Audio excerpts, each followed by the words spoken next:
جعفر علي درميني، شاب سوري من سلحب، خطفته عصابة من عصابات فلول الأسد البائد، أعطوه كريك، قالوا له حفر قبرك، حفر قبره، وقف على ركبك، عود، قعد، أطلقوا عليه رصاصة، كان نازل بقبره من تم ساكت.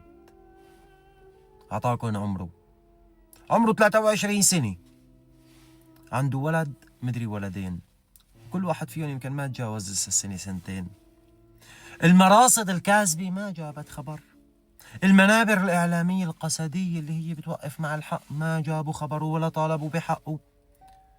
جماعة الهجري يلي عم بيطالبوا بدولة وبيطالبوا بإقليم كمان ما جابوا سيرته.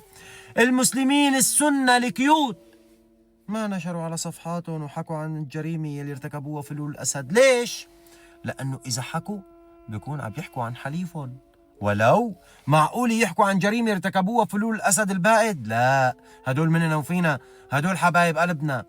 جماعة قسد وجماعة الهجري وجماعة الفلول والسن الكيوت هني وصفحاتهم وإعلامهم ومنابرهم ومراصدهم، مراصد الفتنة، ما جابوا سيرة الخبر. هون بتعرف وبتتأكد إنه هني جماعة أهل باطل، هني جماعة بعمرهم ما بيعطوا بكلمة وحدة على الفلول، ما بيعطوا بكلمة وحدة على جماعة الهجري، وما بيعطوا بكلمة وحدة على جرائم قسد.